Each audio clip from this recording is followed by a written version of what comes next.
Imagine living peacefully in your own house, the place you worked hard for, the one space that's truly yours.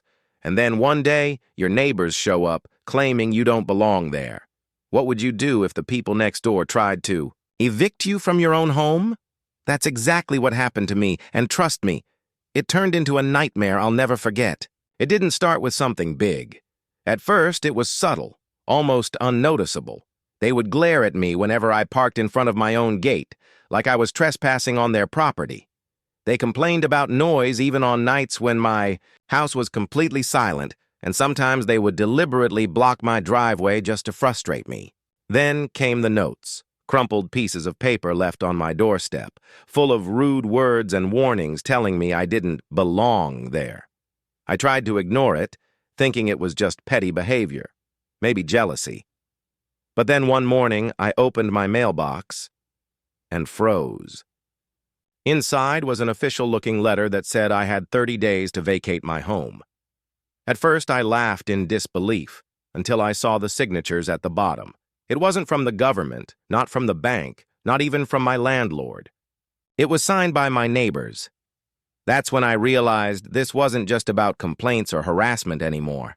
They were trying to take my house away from me. I couldn't just sit back. I went down to the city records office and pulled every single ownership document I had. The proof was solid. The house was legally mine. I thought this would be the end of it.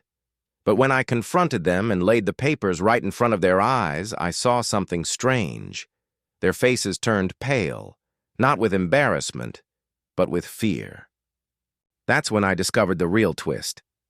They weren't just bluffing.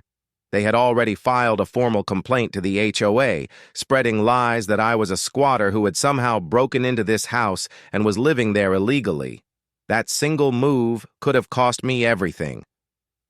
If I hadn't fought back, if I hadn't gone digging for records and evidence, I could have lost my own home, the place I invested my life into, all because of the people who lived just a few feet away.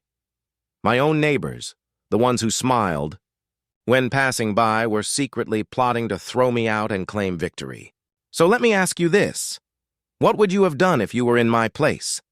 Would you have taken them straight to court, sued them for harassment, or would you have tried to keep the peace and let it go? I really want to know your thoughts, so share them in the comments below. And if stories like this shock you as much as they shocked me, make sure you hit that subscribe button and turn on the bell, because every week I'm bringing you more unbelievable true stories that will leave you questioning who you can really trust.